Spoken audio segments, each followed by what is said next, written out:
Hey everybody, welcome back to Therapist Theater. I'm your host, Josh Treese. I'm a practicing therapist in Music City, USA, and every week, a guest therapist, counselor, or social worker joins me in the theater to talk about a movie that we've seen and what relationships or mental health issues it highlights. Thanks so much for downloading today's show. Make sure you subscribe so you don't miss any future episodes. And while you're doing that, you can help other people find it by giving the show a 5-star rating and writing a review for it in the podcast app. Oh yeah, and make sure you tell your friends. You can also stay connected with what's happening in the theater by following us on social media. Links to our accounts are in the show notes. Before I tell you about today's show, if you'll allow me, I'd love to take a few minutes to tell you about some things happening behind the scenes. I launched Therapist Theater on January the 9th, 2019 for several different reasons. First, my private practice was in its infancy and I only had 1 or 2 clients. I was so afraid that I was going to forget how to do therapy. So I wanted to put some energy toward doing something therapish. Second, I had just had some discussions with a friend about their passion for helping educate people about mental and emotional health. We had also talked about how education could help improve accessibility. Those 2 things, combined with my natural pull towards wanting to create something, gave me the idea for a podcast. And after thinking about it for a while, I knew I needed a hook that would make entry and engagement as painless as possible. In other words, no master's degree or textbook purchase necessary. I've been a ginormous fan of movies for my entire life and thought, hey, everyone loves movies. I also thought that it would make some of the concepts I knew I wanted to talk about easier for people to discuss with their friends. Which brings us to today. 97 episodes later. And an important announcement about the future of the show. When this episode releases, it'll be January the 14th of 2021. And after this one, there's only going to be 1 episode left of this iteration of the podcast. That's right. I know it's short notice, but next week's episode is going to be the series finale of Therapist Theater. Kind of. As we head into 2021, Therapist Theater isn't going to die or retire. It's going to evolve. Making a weekly podcast, at least making it the way I make it, is a lot of work. And I want to figure out how to continue the work, but in a different way. So, along with announcing that next week's show will be the last of the podcast, I'd love to also announce that the show will be moving to YouTube. I'll be changing up the format a bit and moving away from strictly an interview style. I'm really excited about bringing a visual component to Therapist Theater, and the best way for you to keep up with the show is, of course, follow us on social media, links in the show notes, and make sure you subscribe to the YouTube channel, which is already up and running and can be linked to, you guessed it, from the show notes. So, thanks so much for going along for the ride so far. I hope that the shows I've put out over the past 2 years have helped you actively connect more with yourself and with others. And as I evolve what the show looks like, I hope you'll keep going with me. Today's show is one that I've wanted to do literally since the very beginning. Before I recorded the first word, I asked everybody I knew what movies they thought would be good to cover. Time and time again, one movie rose to the top of the list, Inside Out. And for good reason. It shows concepts of emotion and relationship better than almost any movie ever. I even wrote a paper on it in grad school. It's the only movie that multiple guests have asked to cover and that I actually said no to. I just knew that I needed to find the right person to talk about it, and that right person is here this week. This week's guest is Elizabeth Nunley. Elizabeth operates her own private practice here in Nashville and also teaches in the social work program at my alma mater, Trevecca. She values the sacred work of helping clients find healing from the inside out. No pun intended. She believes that we need the compassion, courage, and connectedness of awakened souls now more than ever, and she appreciates the opportunity to accompany clients on their journey to wholeness. So, without further ado, dim the lights, raise the curtain, and start the previews. Welcome to the theater.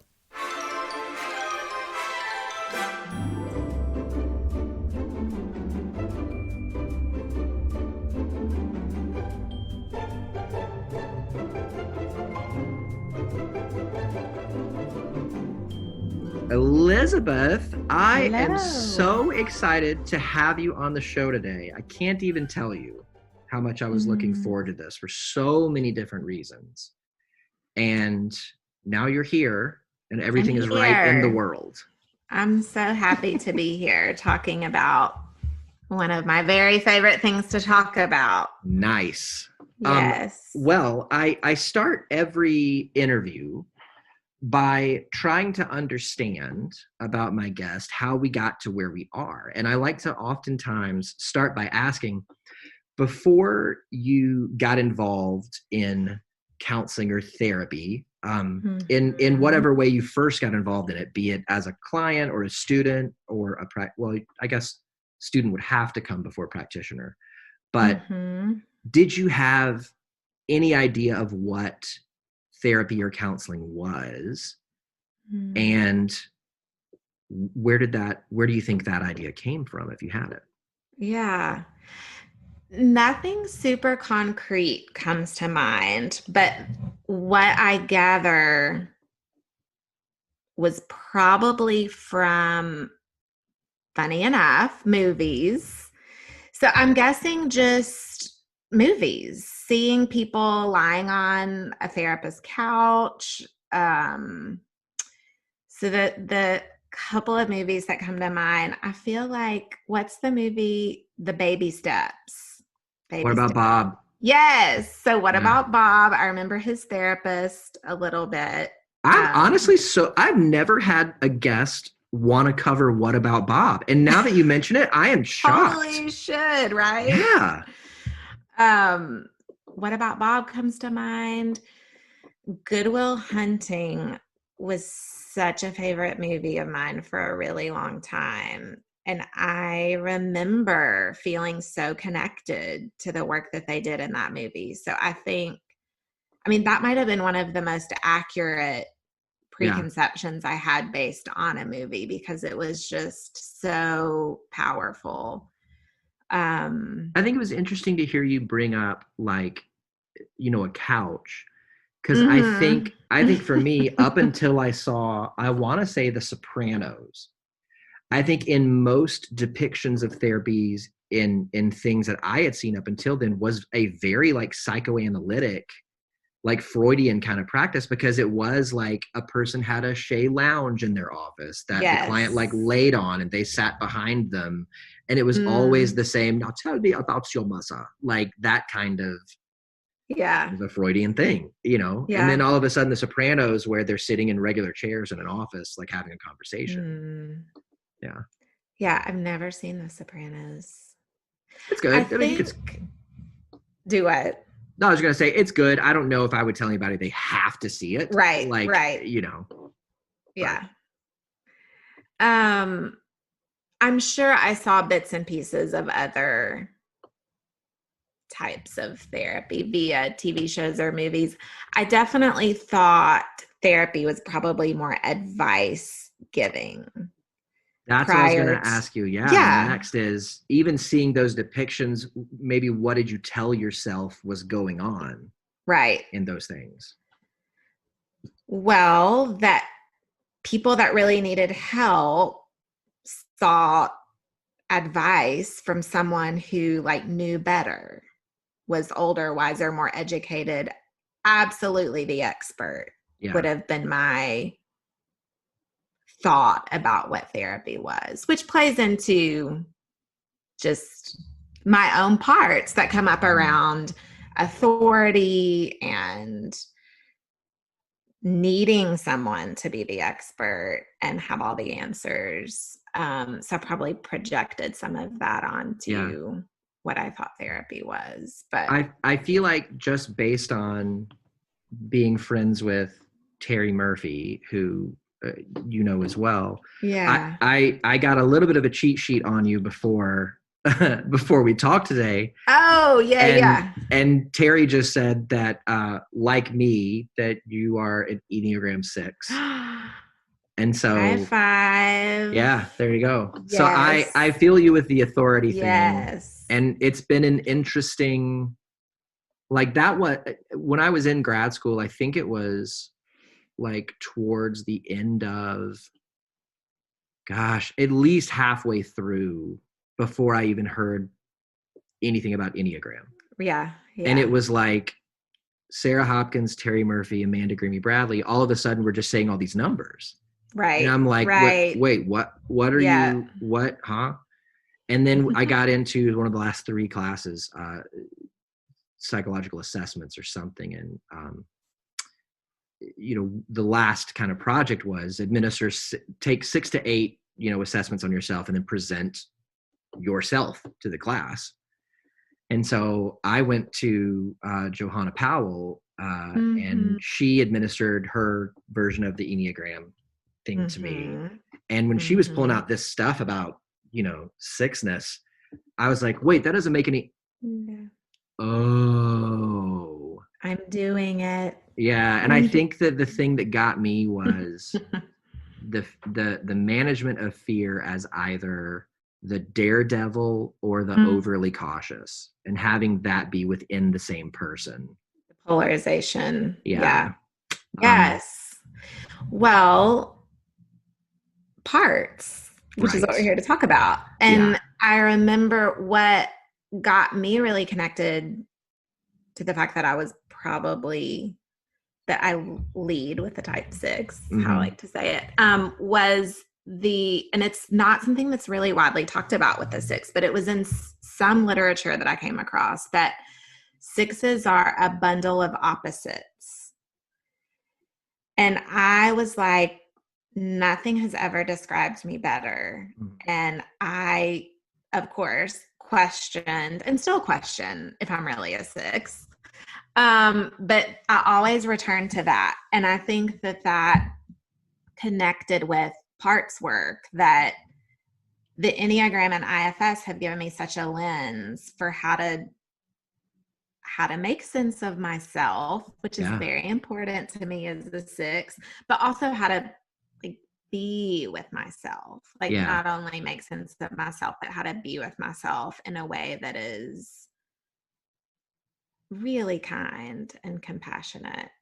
And I feel like they integrate so well, parts work and Enneagram work. Yeah. I think that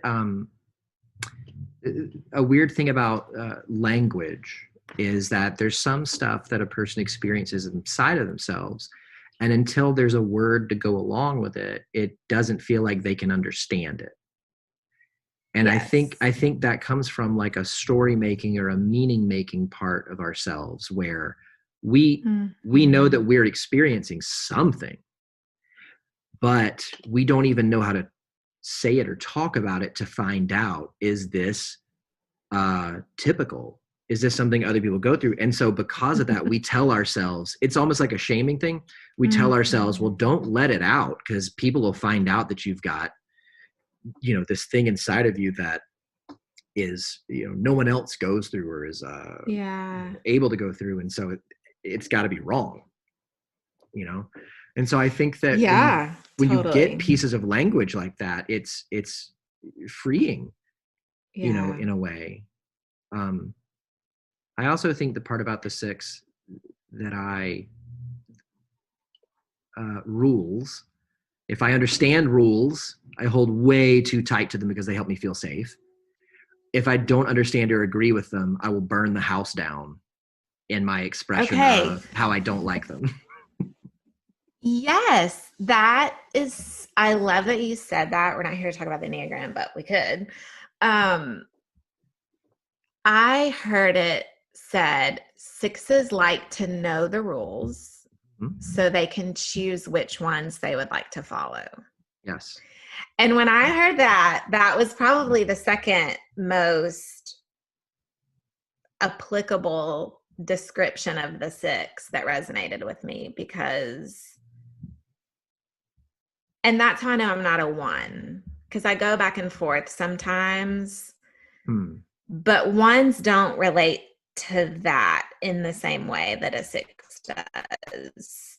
Because for me, it's all about, I don't know what some of that discernment is around with, like, which I choose to follow, the ones that make sense, the ones that, I think it's the one that help you feel safe. I don't know what the lens at least for me is. Yeah, like I think it's which ones help me feel safe Maybe. and secure, and for me at least it comes down to, do I understand them? Do they align with my values and as if I'm the decider? I know. See, that feels gross to say. Like, I almost was going to say that. And then I was it's totally gross to say, but it's true. I mean, I was just like, oh, is that true though? Like who made me the expert or the... Well, that's the thing. I think that's a big difference between 1s and 6s is because 1s have the need to be the expert. 6s have the need to be safe and secure. And so that's why we're cherry picking rules. And I think that's also tied to what you said about different motivation.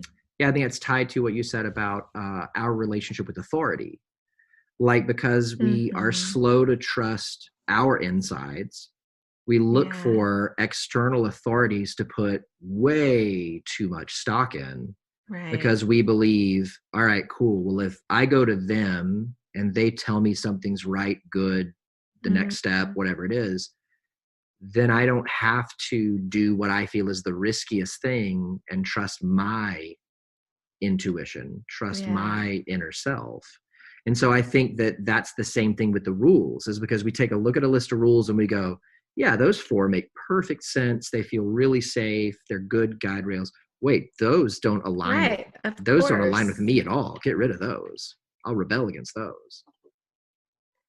Or, this is coming up now, is that the rebelling against authority, like the rules that don't align or make sense. That's the push pull, and that's the push against, you don't get to tell me what to do. Or an authority that we don't feel safe with or feel hurt by. Yeah. That's an authority that I feel like for me, I would tend to push back. Although, like, if I'm in my most, like, I don't know the right word is, insecure, unstable, unhealthy place, I don't think I would actively rebel against an authority. I think I'd avoid. I think I would withdraw from it, which would be an act of rebellion, but it's like a much more like timid, passive one. So, yes, we're 6s. 6s unite. So let me ask you this. Why therapy? Why do you do what you do? Well, yes, there's a little bit of a story, but my immediate response is, we have the best job in the whole world. Oh yeah, bar none. I so believe that. I have a colleague, and we, every once in a while, will just text each other, send each other like a Voxer message with, like, we have the best job in the entire world.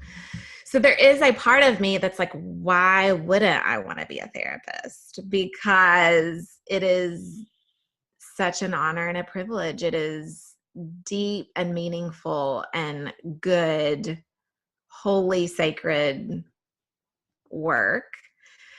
What brought me to it, though, is that, so I have an undergrad and a graduate degree in social work, which is absolutely clinical in nature. Fell in love with my very first general psychology class. And then I think my curiosity about who we are and where we came from and everything that I learned in psychology, but combined with the systemic piece of social work, the social justice piece of social work, was just such an amazing fit.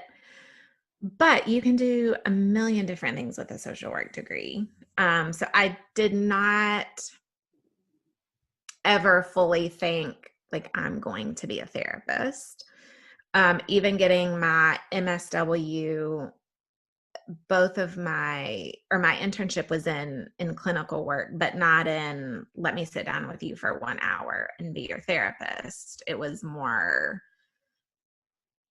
like traditional social work, some clinical work, some kind of case management, advocacy, just the whole piece. And then my first job out of grad school was in the school system. So doing clinical work with students, but also working with families and representing students as part of like their IEP team. And then I went to therapy because my job was really hard. I was newly married and it was really hard. And so I randomly picked a therapist from my church's counseling center's website. And she just happened to be an IFS therapist. And so it took me a really long time to get parts work. Maybe my sickness, just spend so much time in my head. The experiential piece was a real stretch for me. But she was just really persistent in saying, like, if you stick with this, it's going to click and you're going to feel better. And it was actually, I was a part of a group that she was leading with several clients. And when I started hearing other people talk about their parts, was actually what made it click for me. Like, oh, parts. And so from then on, I just hit the ground running with the model. It was so healing and gentle and deep. And yeah, about like a year and a half in, I was like, if this is what being a therapist is, I want to do this. And I have the credentials to do it, which was so cool because like it was a little bit of a career shift in some ways, but like I didn't have to go back to school or do like a second career thing because like I had the MSW, which is, totally on track to become a licensed clinician. You didn't have to have an LCSW? Yes. Yeah, you do. But I was already working towards the LCSW. Oh, gotcha. Again, not because I wanted to be a psychotherapist, but because I knew I wanted to do clinical enough work to go for the LCSW. Yeah. And my work in the school system could count towards those hours. Yeah. So yeah, I mean, I went to my level 1 IFS training pre-licensure. I was the youngest person in the training. I want to say by far, which is probably true. Put the whole thing on my credit card because it's right out of grad school and just did it. So yeah, I mean, it really was this model that led me to wanting to be a therapist. So, I mean, that sounds like something that I feel is a theme that shows up through some personal work that you did. You felt like you received the gift of connecting with yourself and understanding yourself more. And then out of that was birthed a passion or desire to help give that to others. Mm-hmm. I think an aspect that I'm surprised by from your story is that a therapist at a church practiced IFS. Only because, so like therapy is a second career for me. I worked in churches for 10 years before I, got close to being interested in this. And I just know how much people at the churches that I was at were a fan of certainty. Yeah. And were a fan of, Right. Which is it's such a strange thing to have that be housed within a community of faith, because what is faith if not trusting uncertainty? So to be such a big fan of certainty, and I feel like with parts work, it really does encourage an ability to be accepting of a multitude of things happening at the same time, which I think lends itself to a bit more ambiguity than it does certainty. Oh, 100%. So I think I'm surprised by that aspect of the story, that somebody working in a church would be like, yeah, I'm IFS. Here we go. We'll do it. I'm feeling so moved in a way by what you said, because I think I've never really put together that the church that I was a part of at the time is one that is not a good fit for me anymore. And a part of me would say, oh, I'd never step foot in that church again. That's like a judgy and snooty part. But I absolutely found IFS there. Yeah. And found my own healing in the start of what's been such an amazing journey there. And so it feels really important, and like I feel really grateful in this moment that to put those two things together and feel really just a little bit humbled even, that those two things did coexist for me. It's probably a good affirmation of parts work that those two things were paired together at the same place. Yeah. And that's why I use the word surprised, to describe like how I'm, hearing that part of the story, just because I know, I had attended churches since I was 2. I worked in them for 10 years in my, mid 20s to mid 30s. And so to hear what I would perceive to be an embrace of the uncertain, an embrace of the ambiguous, an embrace of the, I'm going to make up a word, multitudinal, just because parts work is, it's okay to have more than one feeling or thought about what you're going through. And not only that, but each of those feelings or thoughts serves a purpose. So it's not even like you have to acknowledge, oh, I feel these 5 ways. Let me get rid of all 4 and come down to the right way to feel about something. Yeah. Right. So instead of that, it's more like, oh, no, they're all there for a reason. Yeah. Let's unpack it all. Yeah. And realize that that's how it's supposed to be. Yeah. So that it's surprising in a great way. Yeah. And the counseling center was pretty separate in some ways from the church. And my therapist was the only IFS trained therapist. Yeah. In the area, just so random that I connected with her. And that was just the start of a really neat journey for me. And did her theology or the theology of parts work completely align with, say, the pastor of that church? Probably not.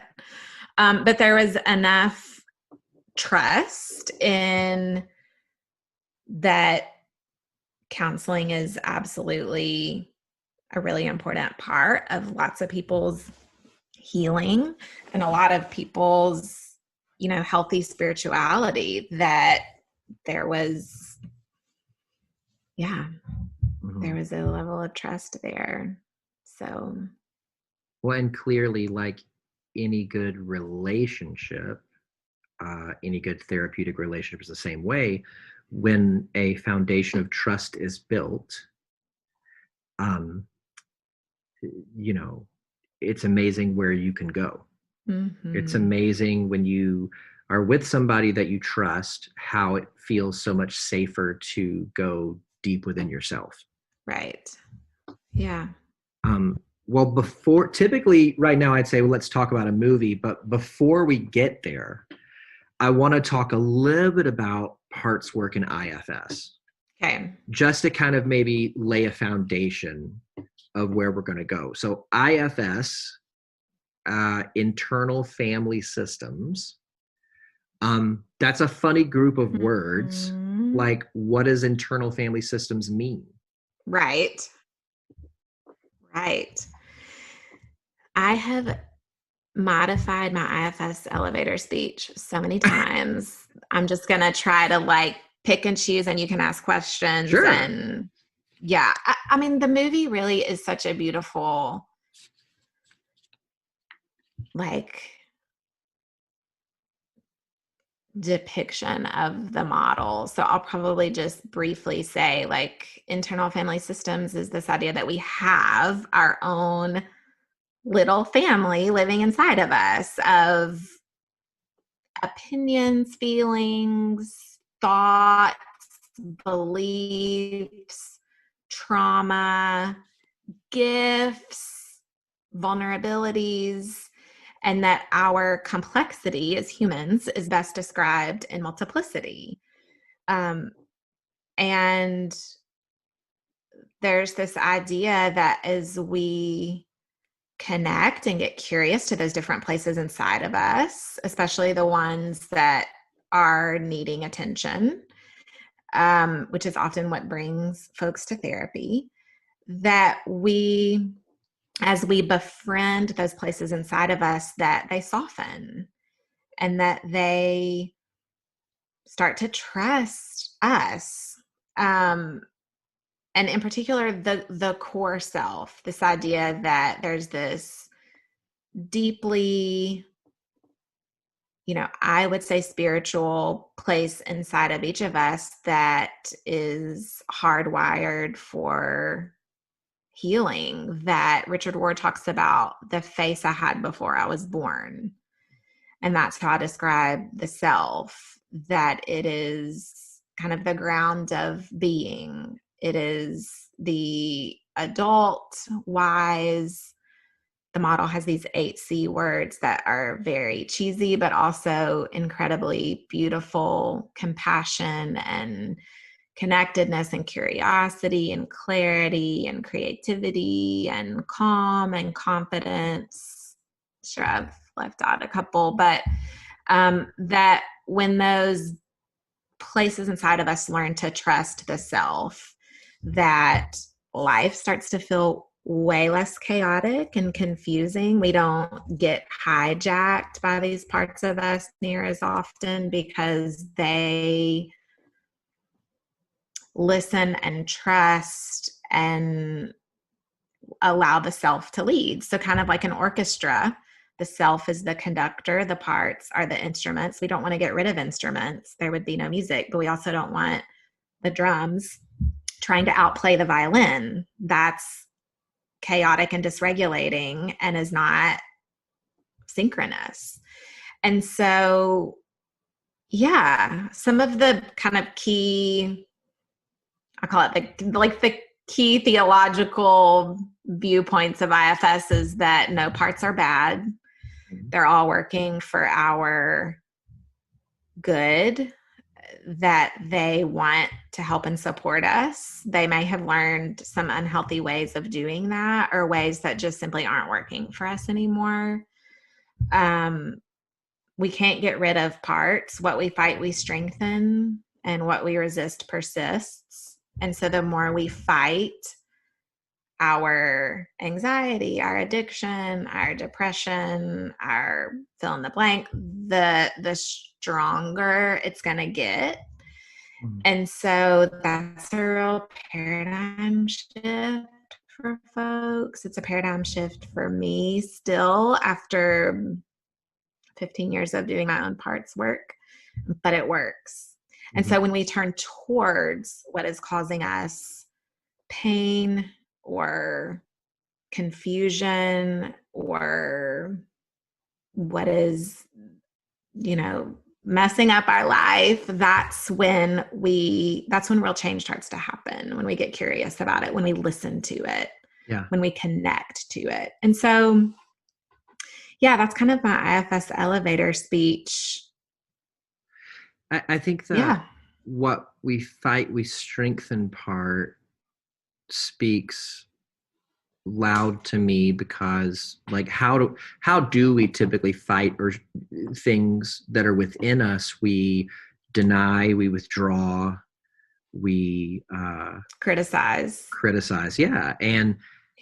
And part of like the overwhelming majority of my work is centered in helping people overcome addictions. Part of how every 12-step meeting starts, part of what step one is not a assuming of something as your identity, like some external foreign thing as your identity, but rather it's a recognition and acceptance of reality. Yeah. I'm so-and-so and I'm an alcoholic. It's not taking on something that's meant to burden you, but it's recognizing what has been happening that has led me here. And I've even had clients or people that have come, wanting to consult, that do come from a church background and have said, well, no, you can't say that, because, Jesus is you should only say, I am a Christian, or I am this, or I am that. And I said, oh my gosh, what's funny is, in my resistance of IFS when I was first learning it, I didn't even think about this, but I would always say, why does it have to be one or the other? Why can't both be true? Like, why can't you say that you have ultimate allegiance to your higher power, but you can also say, I have this thorn that's in me? Right.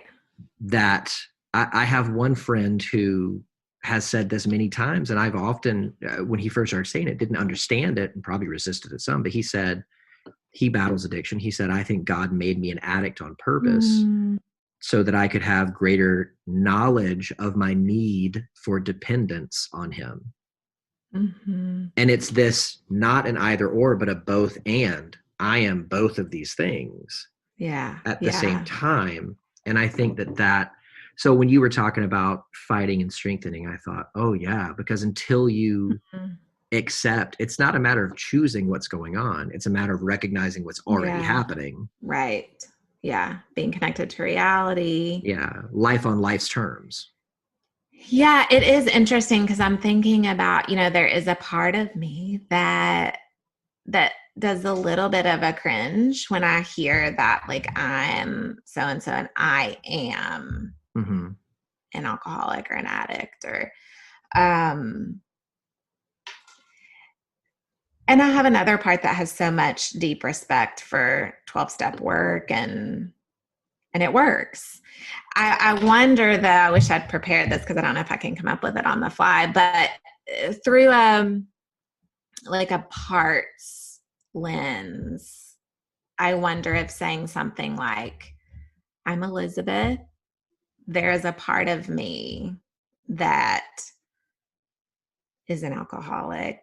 That part hijacks me without warning, and could so at any given time, like no matter how many years I have under my belt.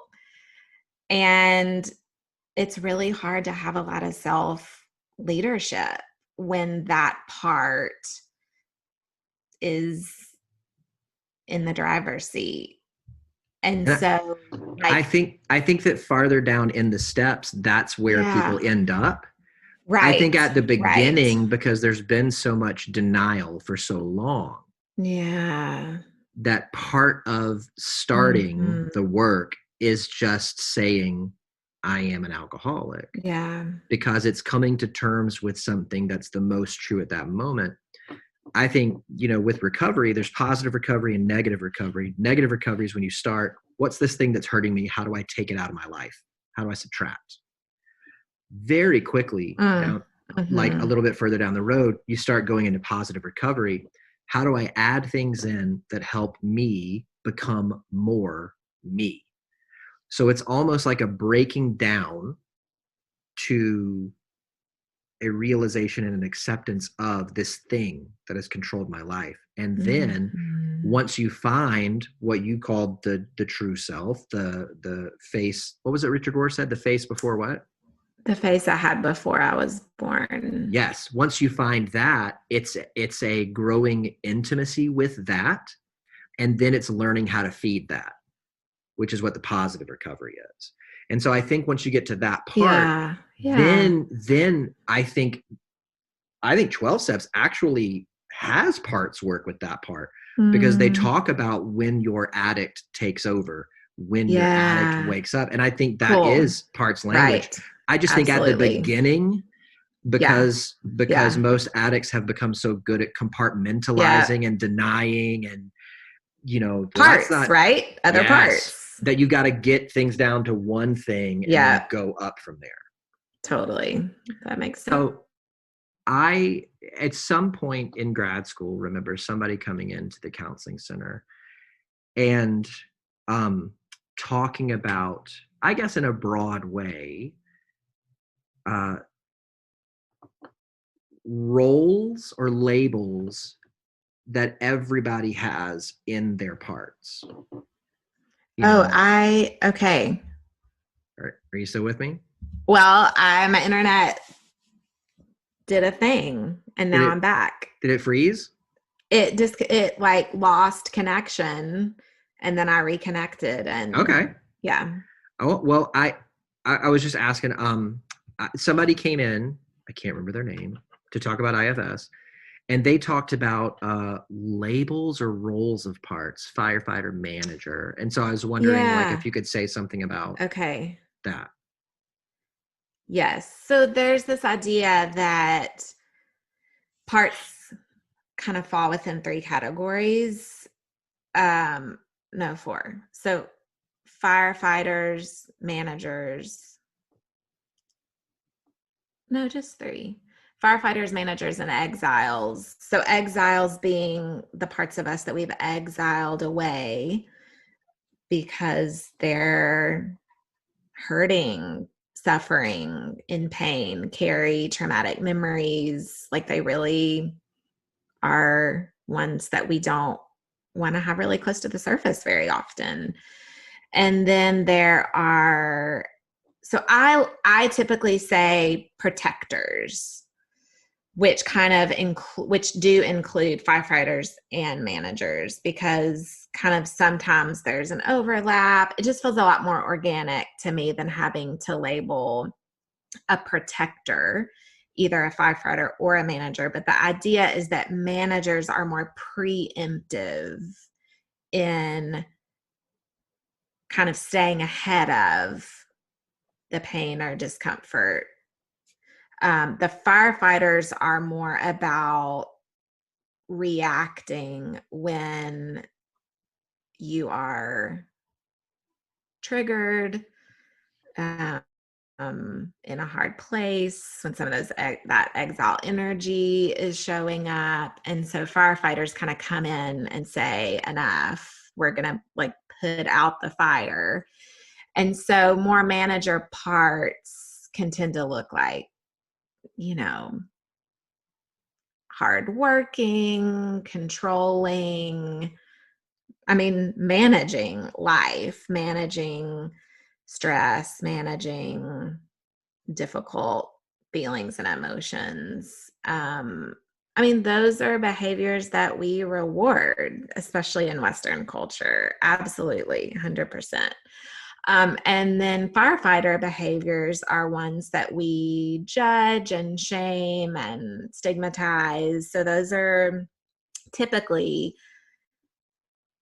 addiction, unhealthy coping skills that kind of sweep in at the last minute and get the job done because there's no more space or margin for those managers to keep kind of working. And some of us are just more wired for, for like firefighter type coping skills. Some of us are more, type A, and we really identify and blend with our managers just by nature. And then we have both, absolutely, and my firefighters are like scrolling Instagram or having that second glass of wine, or sometimes even exercise, which in some ways would seem like it could. So like exercise is a good example of a part that can kind of go either way. Like I do exercise to kind of keep anxiety at bay, to kind of preemptively care for myself, but also like, for example, my husband got some really sad news last week, and the first thing he did was like, I got to go for a run. And that's a firefighter. And it was acting in a really supportive and helpful way in that moment, but he was absolutely like reacting to what was coming up inside of him.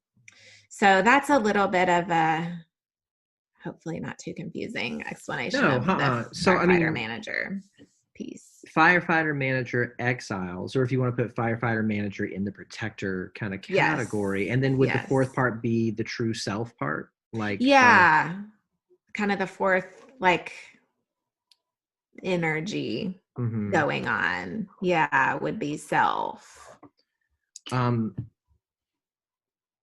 It sounds to me, so I will use like the spiritual roots system framework a lot, the 8 feelings in sessions. And one of the things that I always kind of in unpacking how it works, talk about with clients is the difference between anger and fear. Anger tends to be more intentional. Fear tends to be more reactive. If I'm angry about something, I can tell you what I'm angry about. But if my fear kicks in and I'm operating out of rage, it's 100% response and reactivity. It's self-preservation. It's the dog that's backed up against the corner and lashes out to bite because it's afraid for its life. Yes. And so it sounds to me like the difference between managing and firefighting is something similar, where even though we're not trying to, in our descriptions, judge what's good, bad, healthy, unhealthy, wise, unwise, a manager part is going to be more intentional in how it addresses something. A firefighter is going to be more reactive. Is that it? Maybe more like preemptive for managers. Okay. Instead of intentional. Because I think firefighters are intentional too. But maybe not in the same way. Because intention maybe implies like some forethought. Yeah. Which would definitely be manager specific. I think that's what I mean, but I want to like accept the word that you're using, preemptive. Is the difference between preemptive and whatever we would use for the firefighter, responsive, reactive, is it where in the process that they address something? Probably. Like temporally? Yeah. Okay. Yes. Yeah, I think that's probably the best way to put language to it. Like where in the process parts come in to support you. Yeah. Because managers are kind of keeping exiles exiled. And firefighters are more like, oh, that exile is here, whether it's like a specific memory, whether it's just a feeling of shame, or feeling overwhelmed or super stressed. Like typically we can connect that back to an exile. And that's when the firefighter's like, oh, like shutting this down. Yeah. Yeah. Which there's something in even how you're talking about this now that is, I think, an initial way to understand this, for me at least, would be to assume one part gets to be, I don't know, captain at a time.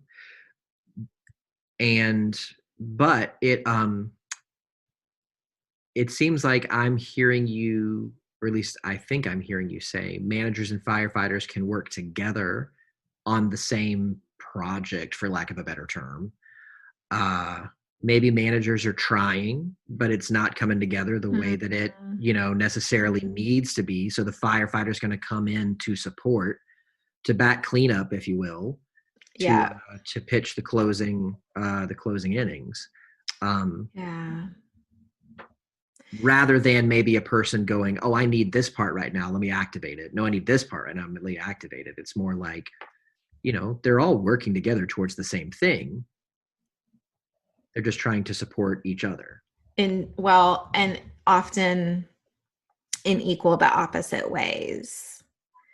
And so there is oftentimes we call a polarization around. So yes, what you're saying is right, and that both parts are offering support, but it doesn't always feel that way inside. Yeah. Because my,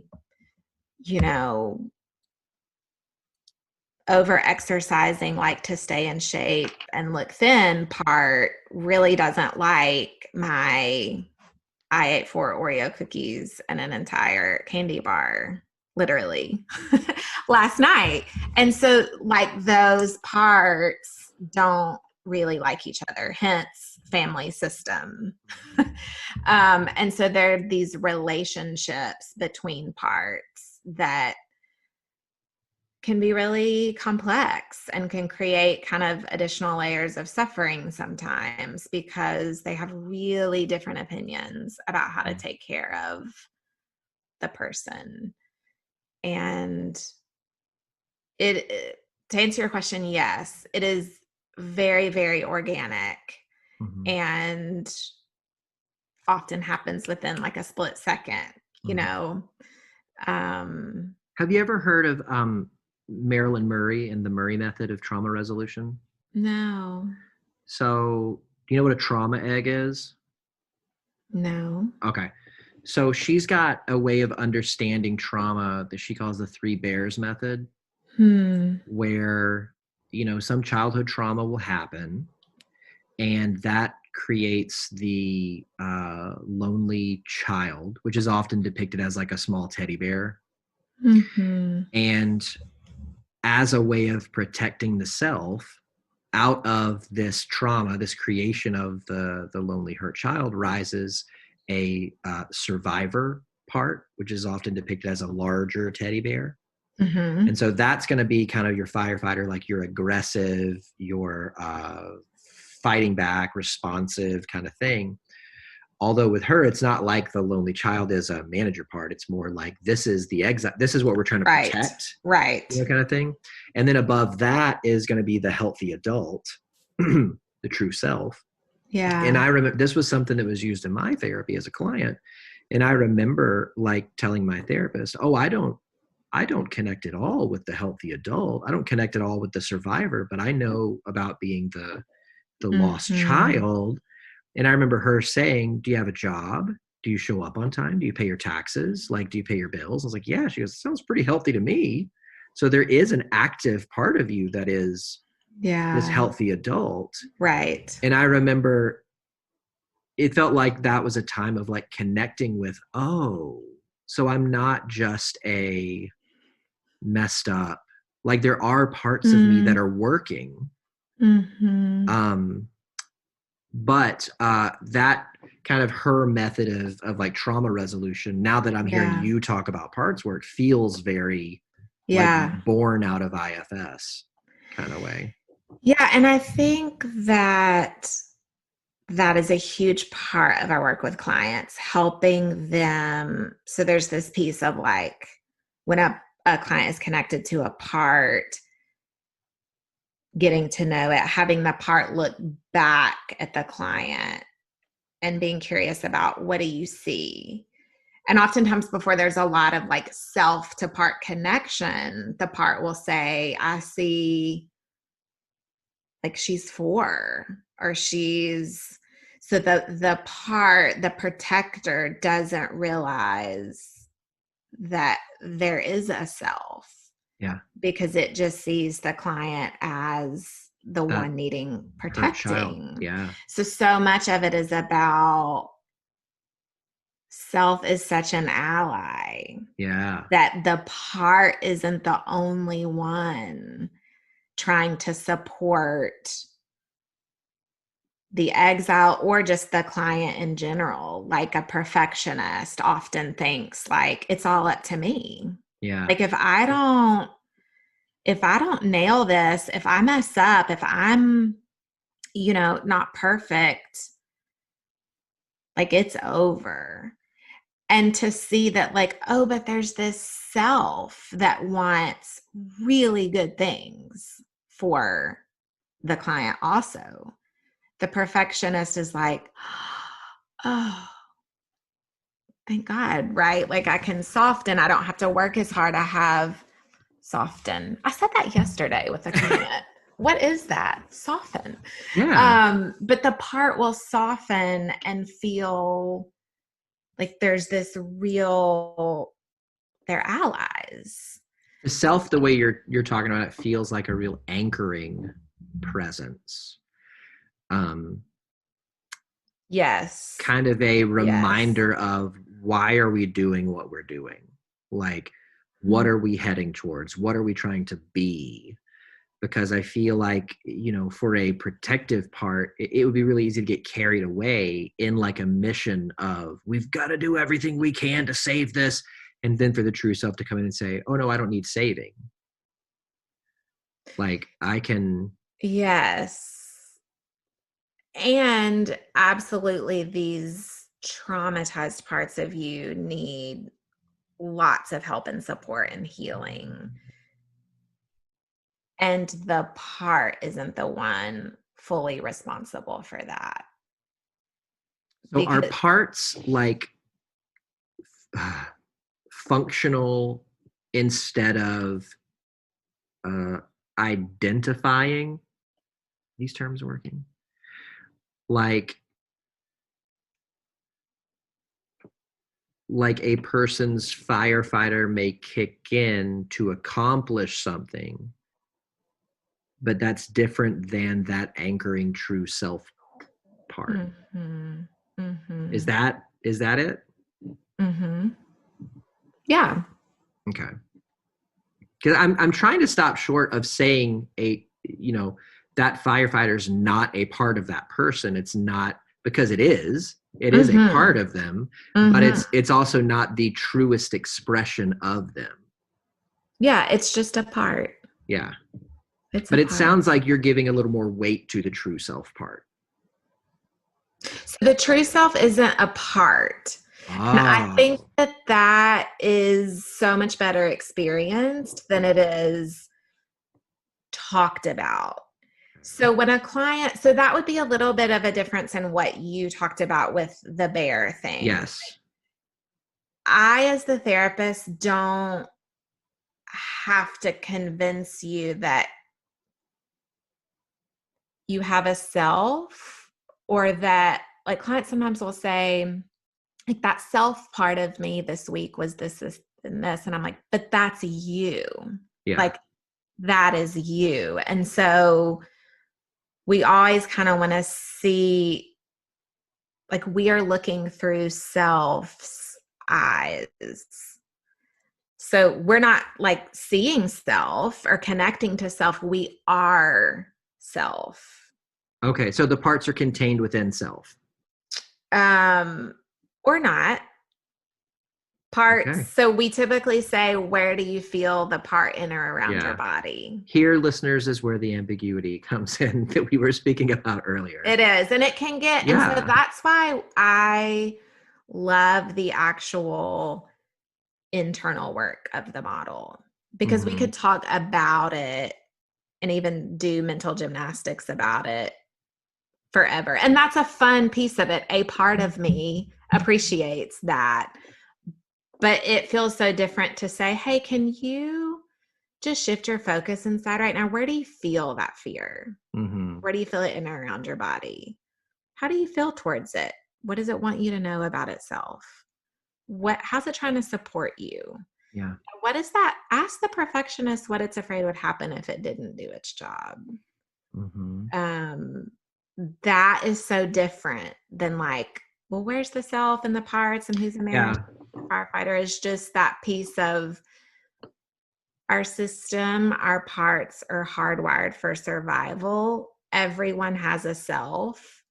If you just be with the parts, if you can just get self online, which typically happens very intuitively, you can't effort for that.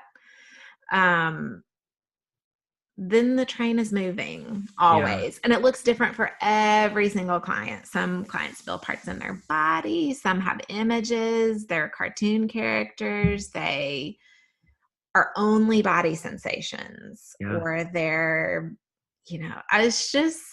it's so imaginative, which is such a fun part of it.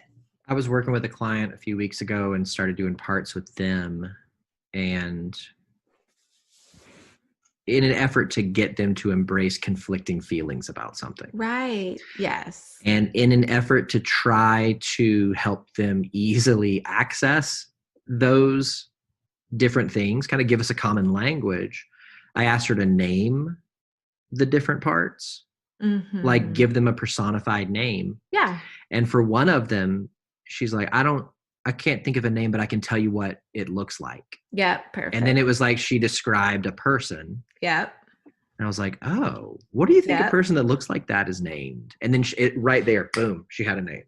And it was just this, okay, cool, we're flowing. So let's do this. Let's shift into movie talk, because I think the foundation that we've laid now, it's gonna be like everybody has learned a game from somebody where they're just like, you're going to learn by playing it. Let's just start playing it and you'll pick it up. Right. And I'm one that loves instructions and I love understanding before I get started. But we just got to play it. Yeah. And that's why this model is so good. Yeah. So let's talk about, what movie do you want to talk about today? Well, we're talking about Inside Out. Inside Out, which it's been my dragon that I've been chasing on this podcast for the entire time that I've been doing it.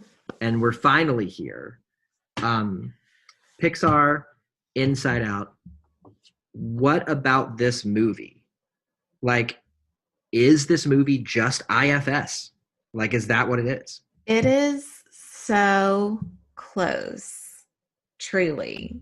When I saw the preview to this movie, I think I was in the theater, probably with my kids, and my husband and I just looked at each other. And we were like, what? And I thought they must have consulted with Dick Schwartz. Like, how is this happening? And they didn't. The founder of IFS, has had some conversations like with the writers and creators and stuff after the movie was fully He probably thought, you guys stole my stuff. He is so generous that he truly believes that, this sounds so cheesy, but that IFS can like really heal the world. And he wants everyone to have access to it. So I think he was 100% thrilled when it came out. He fully endorsed it. They had some screenings and he really supported, supported the movie in every way that he could. Wow. So I definitely went in with a part that just, was a little bit skeptical. What are they going to miss? What is just going to be such an area of so much dissonance around? Because I will have people say a lot like, well, this is so much like IFS or this other model or this. And I have a part that's like, kind of. And so I kind of expected like some real misses when I watched the movie, and I rewatched it last night and kind of went in with the same like critical lens or part. And it's just so good and so endearing. And is it like the perfect fleshing out of IFS? No. But is there anything that is just clearly not in line with kind of what the model believes about who we are as humans. And no, there's just not. And so it's great. It's really good. Well, I think that like where it really comes close to aligning with IFS at its most pure form is the function of the different emotions inside of Riley. Yeah. So the TLDR version of the movie is there's a young girl named Riley. Inside of Riley's head are 5 emotions that kind of steer her behavior and perception of things. Joy, who came online first, and then I actually don't know the other order. Maybe did sadness come next? Yeah. Sadness, fear, anger, and disgust.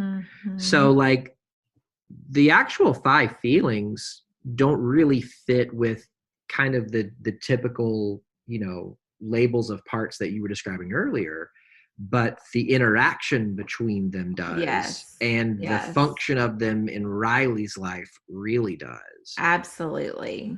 Yeah. Because the major conflict of the movie is not a conflict between Riley and someone else in the human world, but rather the conflict between Joy trying to manage Riley's life and what that does. Yeah. So I would say what you just said also sums up one of the biggest pieces of IFS is that the conflict, the dissonance, the like whatever you want to call it, is not between us and another. It's what's happening inside of us. And that like absolutely relationships are important and complicated and definitely need attention. But that if we can be with ourselves from a place of curiosity and compassion and connectedness, the rest will unfold in a much more, productive, organic, beautiful way. And so, yes, like absolutely. The movie and then also just kind of the premise of IFS. Yeah. So what sticks out to you about the movie? Well, I made a list. I have a list making part. She loves lists. Does she check the list twice? She has checked it once, and I'm going to check off things as we talk. That was a Christmas joke, by the way. It's okay. I know. Yeah. Perfect. Yes. Love it.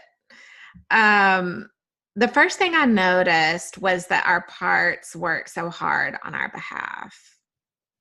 And that is evident from the get-go of the movie, that everyone is functioning for the good of Riley.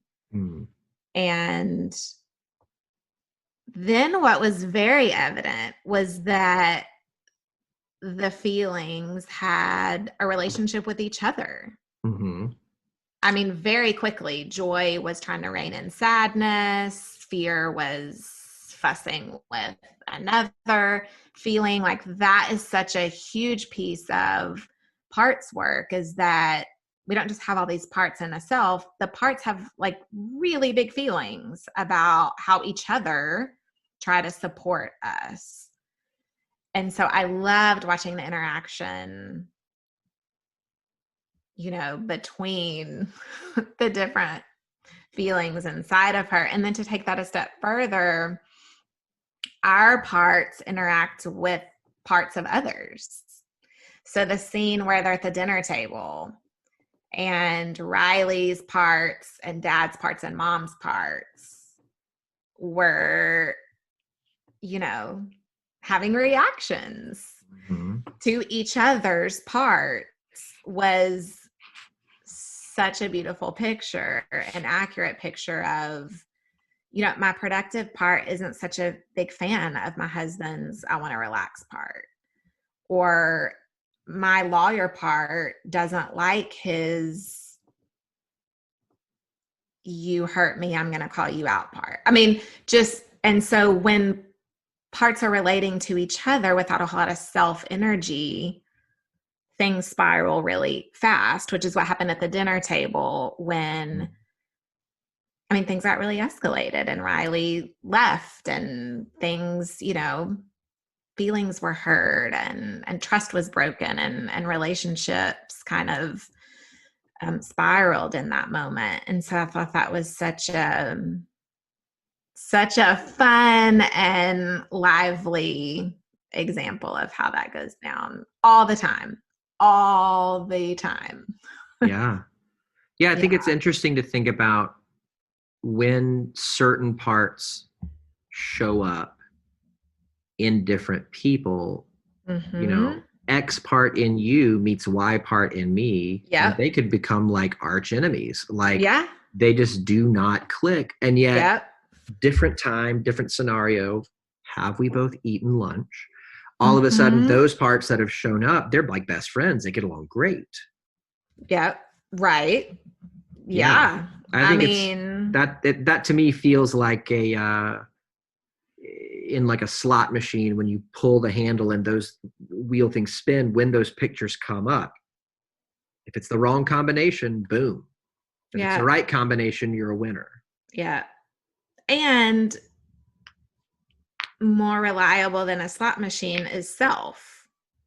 So when any part is self-led, which I meant to touch on that a little bit earlier, but the idea of being hijacked by a part versus self-leadership. Like my perfectionist can come in really handy when I'm about to send an email to the president of the university. Like, please proofread, please do your job. But when I'm trying to be with my family and all I can think about is grabbing the vacuum because things in my surroundings aren't perfect enough for this part, that's not so helpful. Yeah, I think that might have been where I got tripped up. I think I was understanding you to say before that the firefighter only hijacks. So I think that's where I was kind of comparing it to that fear, responsive, reactive part. Yeah. But I think the way you're describing it there sounds to me more like maybe, which I can already predict what you're going to say with this, but maybe like self has a team of parts at their disposal, and in its most healthy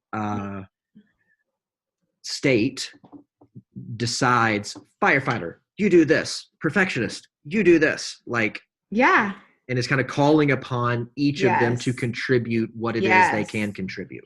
Yes. In the most healthy state. Right. Yes. And often, and that can look lots of different ways. Sometimes it looks like, hey, I need you, but I need you to turn down the volume. Like you're at a 10, you could be so helpful at like a 4. Yeah. So that can look like it. Just self being aware of parts is huge versus just being hijacked. So, and in Riley in the movie, this is kind of displayed. There's a console, and at different times, each of the feelings will be in charge. There was a scene where fear was manning the console while she was asleep. Right. Joy seemed to take control each morning. Yes. So Riley's a morning person. We can kind of come to see. But what I thought was so interesting, and I might be jumping ahead a little bit, but that really the inner conflict showed up after the big move from Minnesota to San Fran.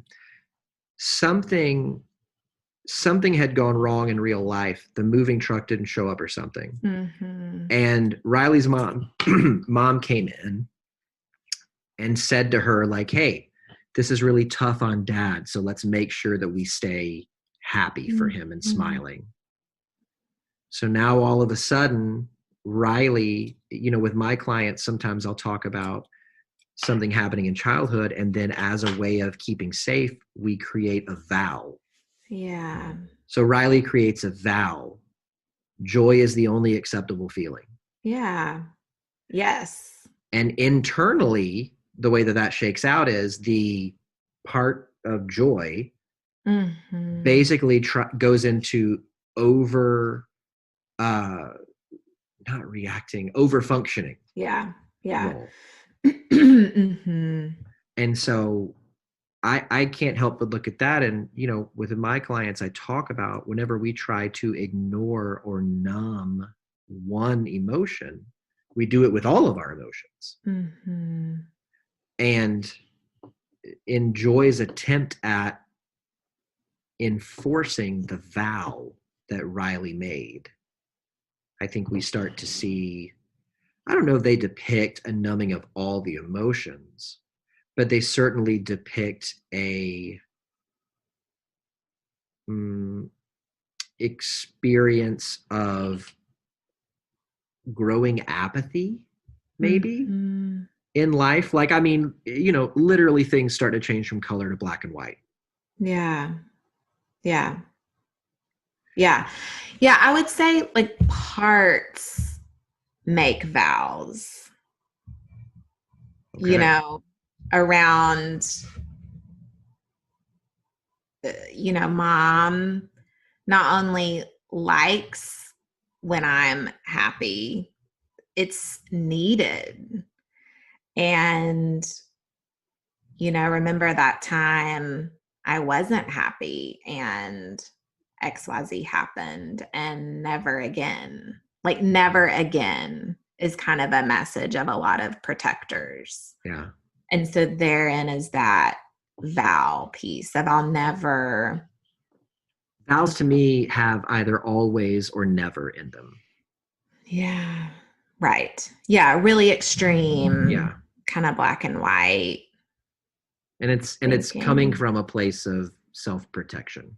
Yeah. Always. It's always, yeah, it's always in an attempt to never feel a certain way again. Right. Yes. That's clever. I should write that down. Yeah, that's how it works. Another thing that came up for me was just how oftentimes our parts have tunnel vision. And so there's this sense of kind of like my way is the only way, but also just that like lack of awareness that other parts are trying to support, or that there's a self. Like I just noticed that as I watched all of Riley's feelings kind of getting really entrenched and really digging their heels in around what their job was to keep her safe, to keep her happy, to maybe protect with anger. And just, you know, how normal that is. I think the tunnel vision, you know, if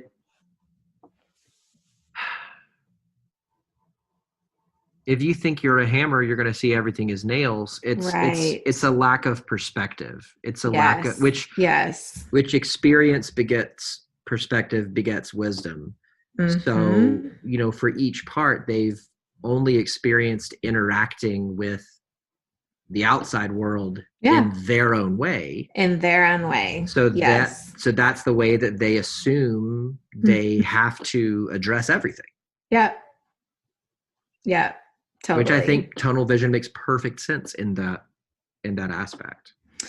And kind of going along with that, there's this part, I think it's when Fear is manning the control panel and everything's getting really topsy-turvy and escalated. And he says something to the effect of, well, what about quitting?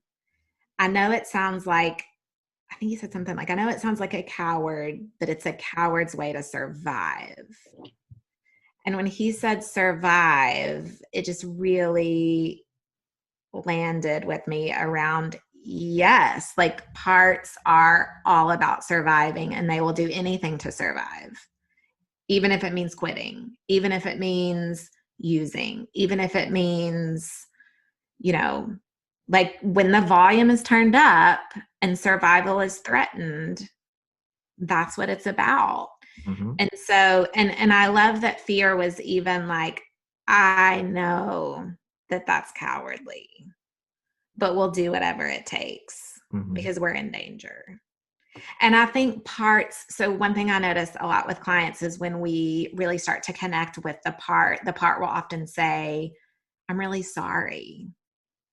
Like, I'm really sorry that, like, I know that this is problematic. I know I'm causing some real like challenges for you. I wish there was another way, or like, it's this really beautiful piece of like self-awareness, like in the part around like, I wish I didn't have to do this. And it kind of made me think of when fear was like, I know it's cowardly, but we're out of options. And so that just, which I think that's such there's such a layered nuance, even just in that one line, because part of me would like to say, well, what else would you expect from fear? Like coward, I know it's cowardly. Well, yeah, you're saying that. But then it goes back to like what I understand about fear. Like, fear is not a bad thing. Like, in the spiritual root system, the gift of fear is wisdom and faith. So like, by understanding and engaging your fear, what you actually gain is wisdom and faith, which are tools that you can use to walk forward even in your fear.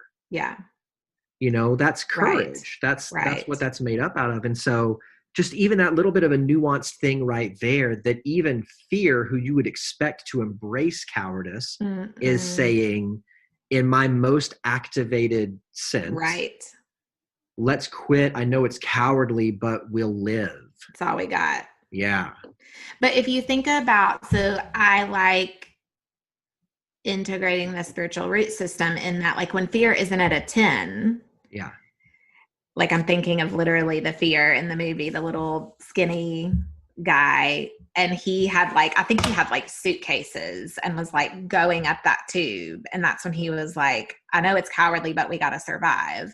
And I think about, like, what if he put the suitcases down and did offer some thoughts or perspectives around his concerns? There's the wisdom. So like, that part at like a 3 or a 4 instead of a 10 absolutely has something to contribute to the system.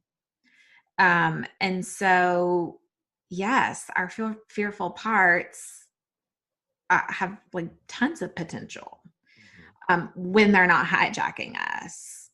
And when they feel listened to and understood and validated by self. But when they feel ignored, because people hate their anxiety, like, truly, those are the parts that I have the most challenge in getting clients to turn towards and to appreciate their intention, because it's so uncomfortable, and anxiety hijacks our body. And it's so dysregulating. And so it's really hard to say, okay, fear, what's going on? What do you need? What are you concerned about? Thank you. I hear that. I get it. I think, to me, that is one of the most productive and functional parts of IFS, is the not coming into awareness that you have parts, but it's learning how to acknowledge and listen to each part, even when your part is not serving you in the way that you want it to. Absolutely. You know, and I just think about, like, if anybody's ever, I've recently entered into an obsession with Mr. Rogers, because we covered A Beautiful Day in the Neighborhood on the show not too long ago. I immediately got his biography and listened to the whole thing. Like, so, but he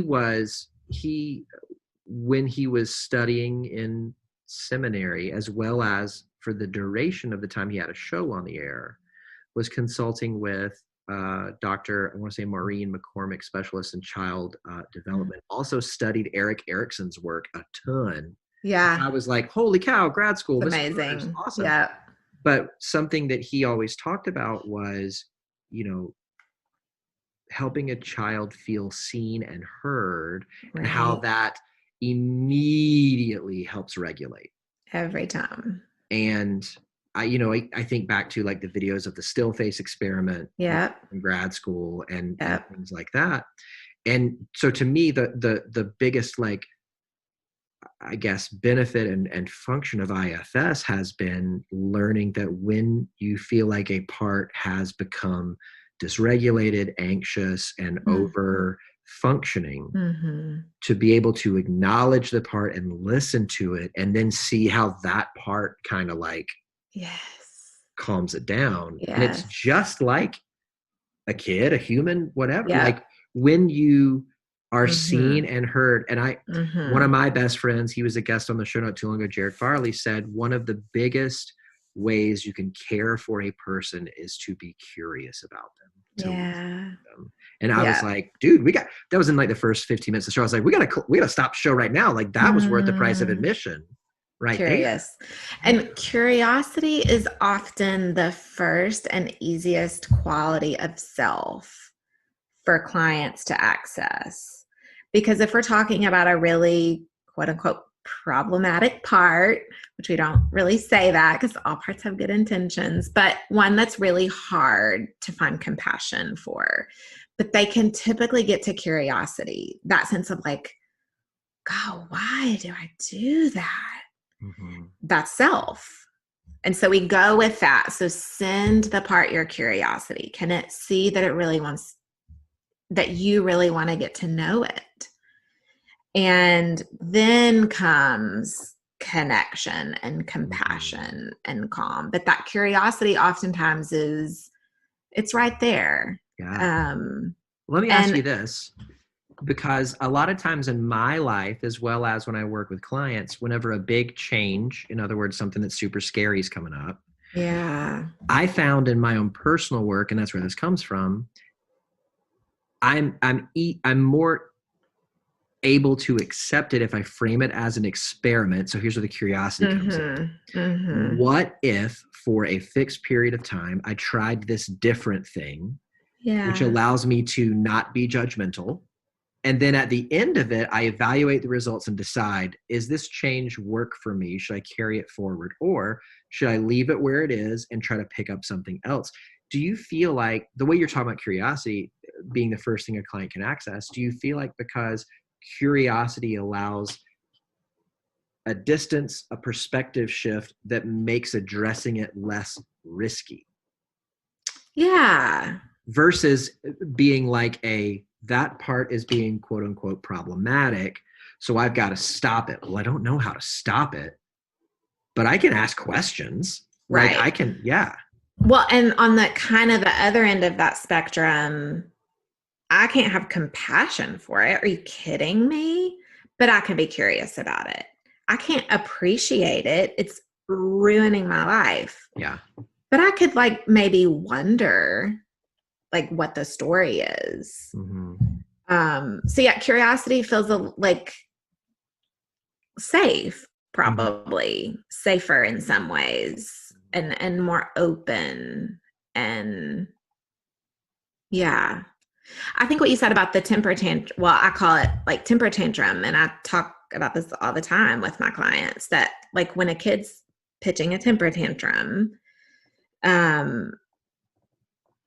and they're not getting the attention that they're asking for, they get louder. They up the ante. But when you get down on their level, when you put a hand on their back, when you attune and connect, they soften. And that's what happens with our parts. When our parts that need attention aren't getting it, they up the ante. And that's what brings people to therapy, because there are places in them that need attention. And oftentimes I just don't think they know how to give those places attention. And IFS is this like really intuitive way that clients can learn how to be with themselves outside of session in that way. Like, oh, there's that, temptation to drink again. I know how to be with that. I know how to listen to it. Yeah. I know how to be curious. I know how to validate it. When most of the time, all the other attempts to get rid of it, fix it, will like just create more chaos. And so by the time they come to therapy, they're like layers of parts, because there's what needs attention, but then there are all the attempts to manage it that oftentimes have created like more confusion, judgment, self-hatred, dissociation, fragmentation, disintegration. So yeah, I think that's a really great example. So what else? I want to just like keep trying to keep the stage clear for you to come up and like just to hear like what else sticks out. Okay. Yes. Perfect. In the movie. Not a whole lot more. One thing was the dream and how she was dreaming. And first of all, that was just the most creative thing ever. Like, apart from IFS and how the movie integrates with parts work, it is just so fun to watch, and just like the TV studio aspect of it. Yes. And like the typical dreams where like characters like the sheep and the teeth falling out and the not having your pants on, and I was like, oh my gosh, it's perfect. But by the way, recurring dream for as long as I can remember about teeth. Like, I have a thing about teeth, because as long as I can remember, I'll have a dream about them falling out, them getting broken, chipped, them liquefying.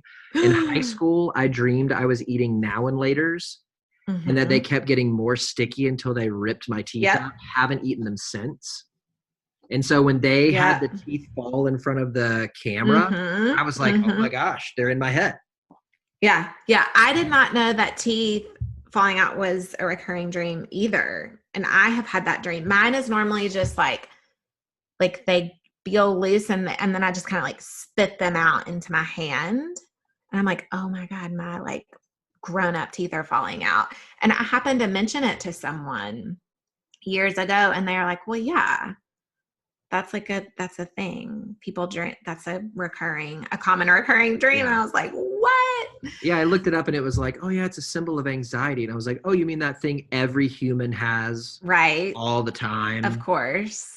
Great. Cool. So I'm alive. That's what you're telling me dreaming of teeth getting hurt is. Cool. Yeah. I have so many like really bizarre recurring dreams, but so the feelings, I'm trying to think. I guess it was just joy in particular, and maybe sad was helping. Was trying to get her to wake up. Yeah. In the dream. And so sometimes I think parts wake us up. Like, I think parts show up in our dreams. I think parts wake us up. I think parts won't let us go to sleep.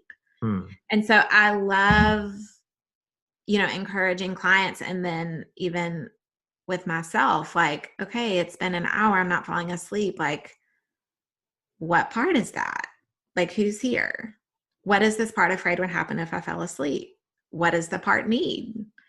And so I just thought that was just this extra thing that I thought, oh yeah, parts wake us up.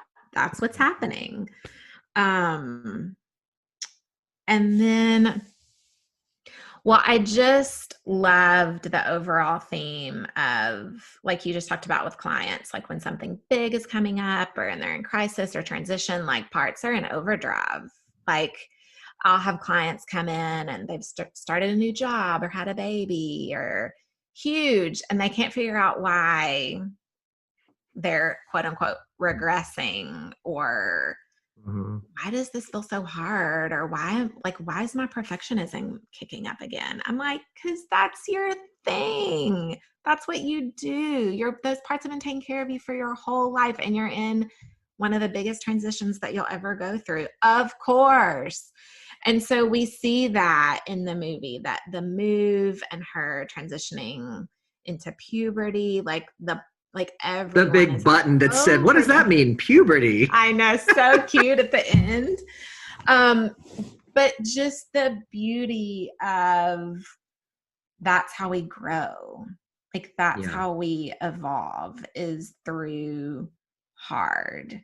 And I think as a parent, I watched the movie through, like, the last time I watched it, my kids were little, like little, and my kids are a little bit older, and I have a part that really works hard to protect them and keep them safe physically and emotionally. That's my thing. That's my six. That's my gift to the world. And so seeing that, like, Riley's suffering and her discomfort brought about so much growth in the end, that her islands were like bigger and more beautiful, and there was more room for like both and they used the word expanded several times towards the end.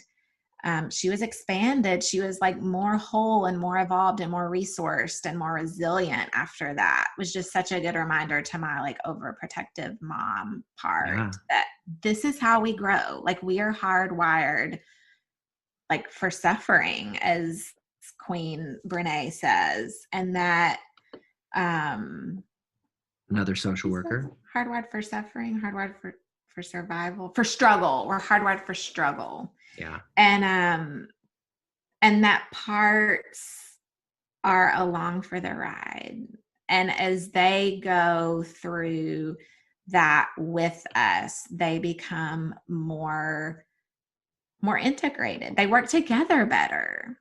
Which is the beauty of the, let's call it climax or resolution of the movie. Yeah. Joy had been over functioning for so much of it. These memories, these core memories that Riley had about home, the more she tried to force herself to only feel joy about them, the more black and white and faded they became, until those lands eventually faded away. And it was only when Joy kind of stepped aside and let sadness do her thing that Riley is able to connect with this part of herself, embrace the sadness, because sadness is nothing but a spotlight that shows on what we care about, and that signals what we care about is gone or changing. Yeah. And so when that happens, we see, you know, the creation of this core memory that's blue and yellow.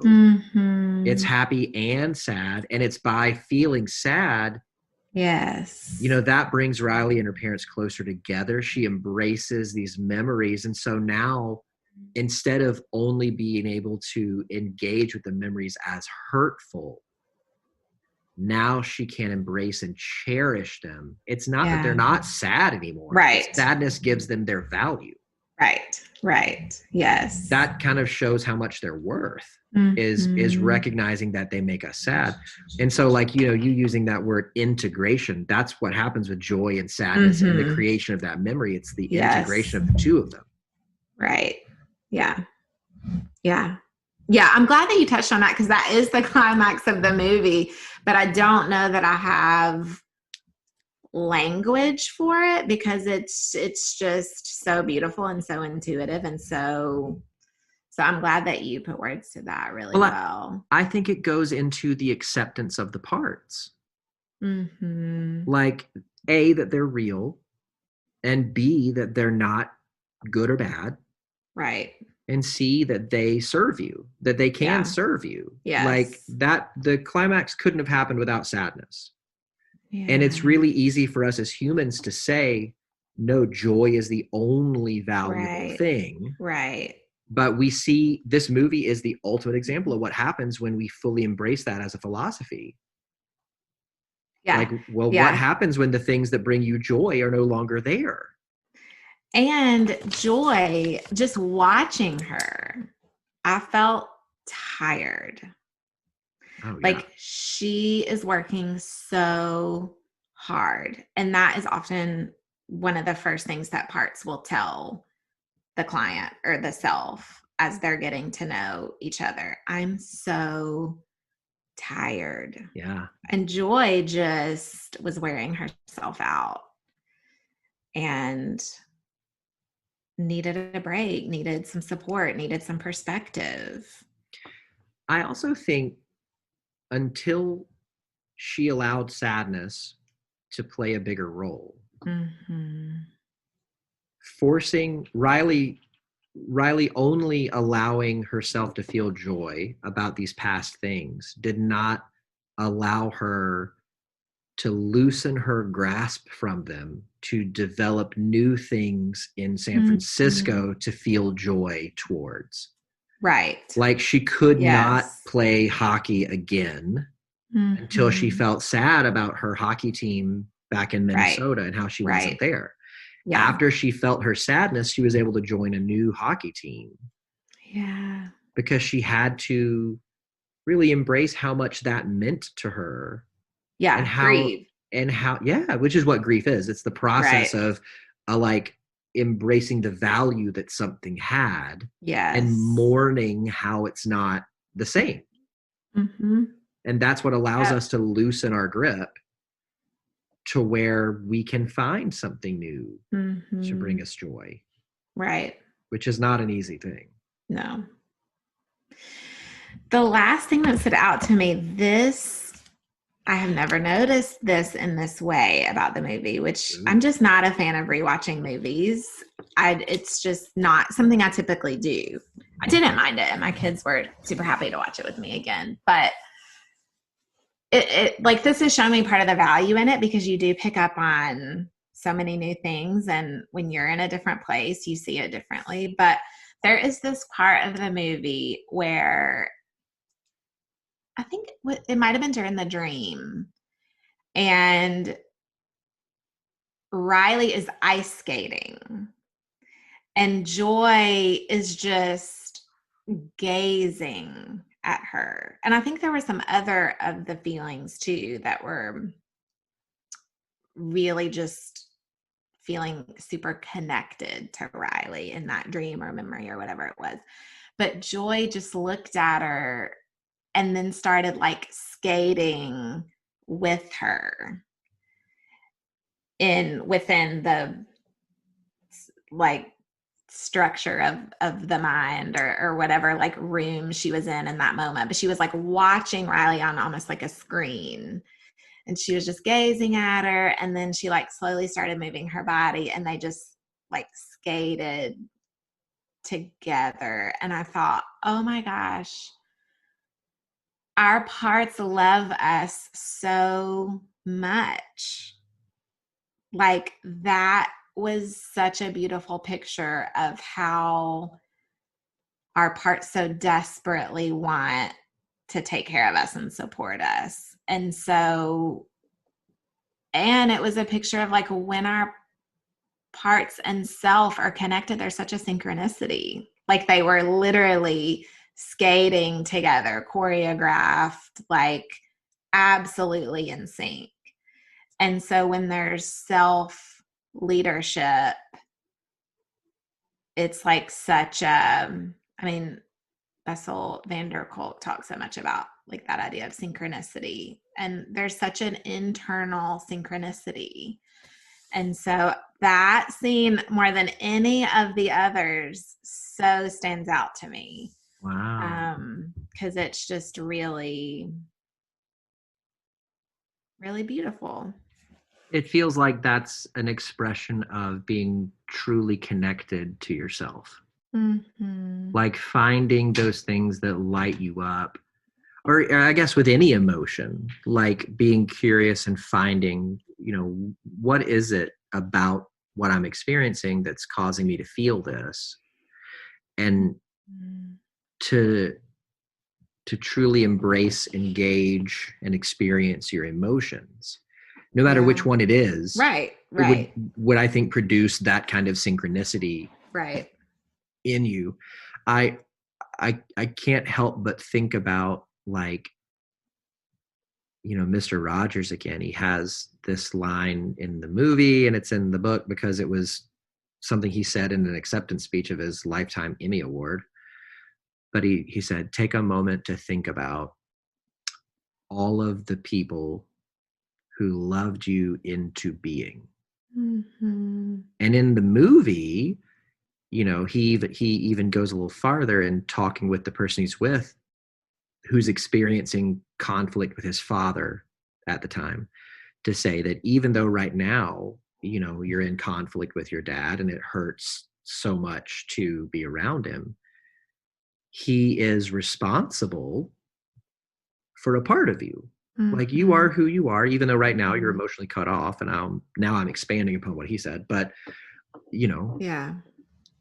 he loved a part of you into being. Yeah. And take a moment to think about that. And there's something about, the ice skating part, when you were talking about, what Brene says about being built for suffering, like, we can find pieces of ourself in all of these things. We can find activity of our parts in all of these things. And by giving them the attention that they're asking for, it's connecting with a part of yourself. Yeah. Even if it's not the part that's activity you want to keep moving forward at the level that it is, it's still a part of you that's, going back to what you said, just as valuable, just as important, and just as true. So let me ask you this. Can you tell me something that your clients have taught you? Yeah. I mean, I think talking about self energy, just that there is such an active, dynamic, loving, kind, compassionate, open, creative place in every single one of us. And I love experiencing that with clients, that there it is. There's that like image of the divine, truly. And I love watching clients connect with their parts from that place. And so I think self begets self. Like, I think what my clients give me is more self energy when I join them in like their journey and their experience.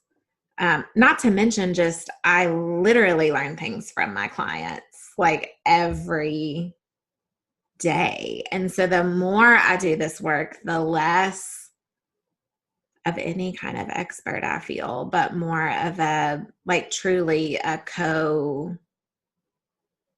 like laborer, or just Traveler. like a companion, a companion. And so, yeah, that's just such a gift. Yeah. Yeah, I mean, when we were talking before we started recording, I brought up the word inspiration, which I feel like is just such a big part of what you're saying. Yeah. When you get to be with somebody as they learn to embrace themselves in their complexity and their wholeness. You mentioned the image of the divine, the Imago Dei. I think anyone who embraces that idea of intelligent design recognizes complexity. And I think to accept that a higher power that created you is complex, to accept that that higher power creates you in its own image, but then to say, but I can't be complex, is to not fully understand that image. Right. And I think that parts work IFS, if nothing else, helps a person to grapple with their own complexity, Mm-hmm. which is an incredibly beautiful thing. Yeah, their own complexity and their own divinity. Yeah. Because you absolutely can't do this work without experiencing core self, which is the image of the divine. And so that is why people come to therapy, because they don't have access to that. Yeah. Not that it's not there, but because parts have been working so hard for so long, and they just need a guide in helping them and blend from parts to trust and soften, and then there it is, like every time. Tell me something that you do to take care of yourself. So cliche, because you always hear about move your body, be outdoors, all the things, but truly, like moving my body, whether that's yoga, walking, doing a 20-minute silly workout video, because that's all I have time for or access to, is really, really important. For me, I really appreciate being outside. I'm not outdoorsy. Do not confuse like my appreciation for nature with any kind of like, I don't spend the night outside. I hate hot and cold. I love like the transition seasons, but it is really important for me to be outside. It gives me a lot of perspective.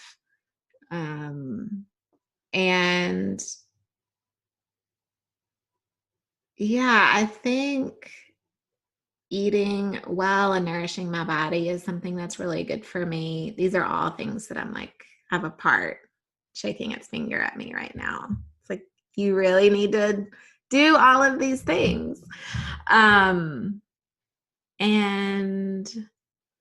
what else? There was something else that came up for me.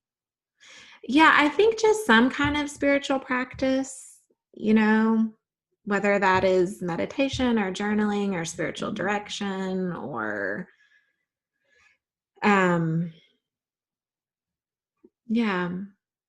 contemplative practices are important to me. I think in recovery 12-step work, it's connecting with some higher power gives you the perspective that the world doesn't revolve around you. Yeah. And it helps give you purpose, because it helps you connect with something other than yourself. And then by connecting with that,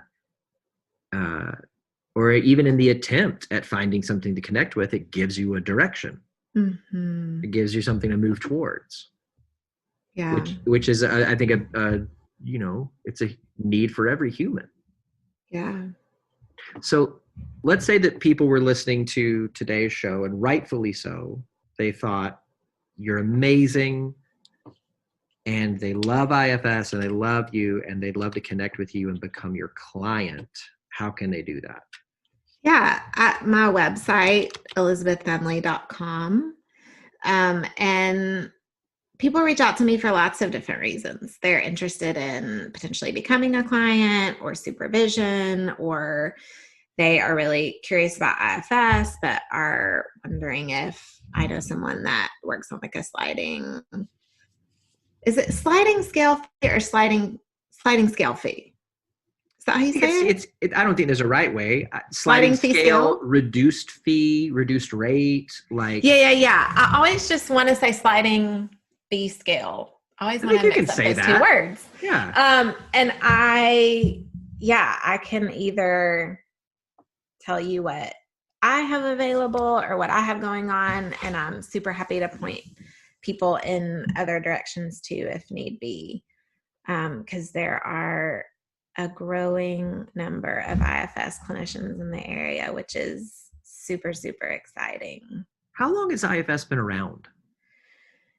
Oh, good question. I mean, I think Dick Schwartz, maybe in like 70s, 80s, started putting like some of these things together. He says that his clients taught him the model. So I would say that was probably like 70s, 80s. And then formal trainings, I mean, I would say within the last probably 15 years. But a lot of the trainers were like learning right alongside them. Like they were having conversations and fleshing it out and like putting some edges to it. And so it's definitely like first generation. Yeah, it's a newer model. Yeah. I wonder if it was developed around the same time as like EFT. Yeah. They both feel like they're not, I mean, I guess young, but I mean, there's lots of research for both. There's like, both of its founders are still alive, I think. Yes. Like, oh, yes. You know, versus like structural, Mnuchin's gone. Mm-hmm. Although he just died in the past like 2 or 3 years. Well, and like Dick Schwartz was a family therapist for years and like actually authored some like really well-known and widely used family therapy textbooks. And so the idea of like multiplicity and like a lot of the things that IFS is kind of built on have been around for a long, long time. But IFS, like as we know it today, is pretty new. Yeah. Well, you know, I mean, there's not really any original thoughts under the sun. There's just better expressions of those thoughts. Yes. And super practical ways of taking theory and making it accessible. Like I tell my clients, and I mean it, like my goal is to work myself out of a job. Like you will know how to be with your parts. And you can do it 100% on your own. And I think that feels like just so accessible. Yeah. In a way that some of the like the theories don't always translate to like the office. Well, most of them are written in academic language, and that's not practical. Like, what does that look like? Yeah.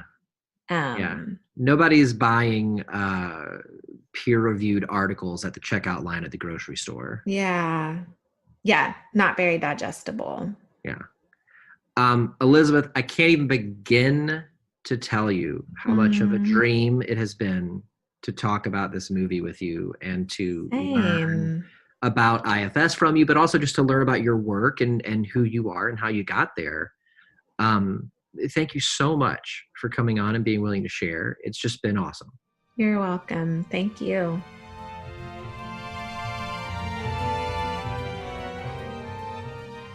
Thanks so much for joining me this week in the theater. I'll make sure I save a seat for you and a friend next week. Let's raise the lights, lower the curtain, and say that for this week, the theater is closed.